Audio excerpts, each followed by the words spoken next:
You can just put your screwdriver in here, pry it like that, and it'll give you a little more slack.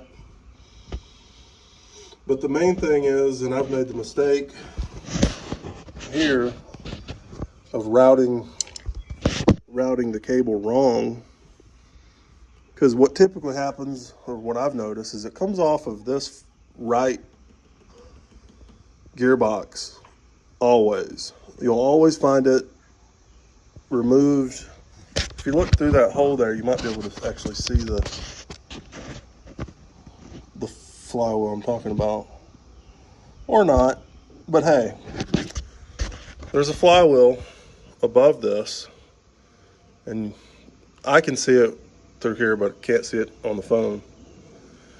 It always comes off of this one, but when it does that, it also comes off of the main flywheel up here, which you may or may not be able to see right here.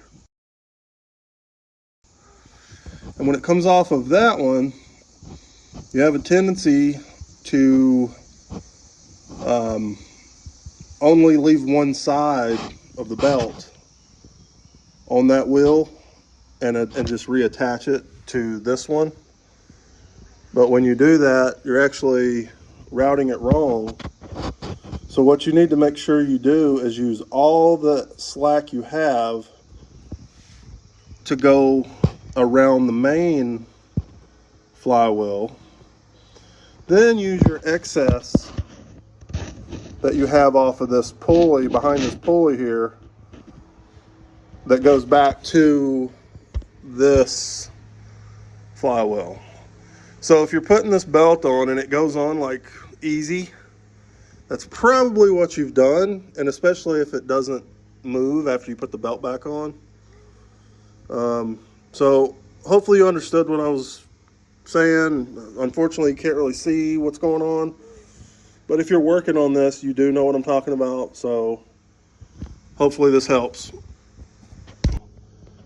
The routing, what I said is correct, but the order of operations is a little different.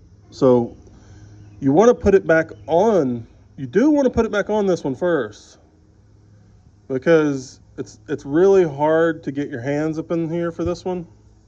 However, just make sure that the belt is routed correctly around that main flywheel there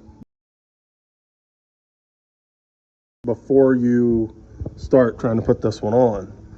And then that way you have room, like just hand room, to let this main flywheel be the last one, because using this tension wheel to give you more slack and working up in here is not the way to go.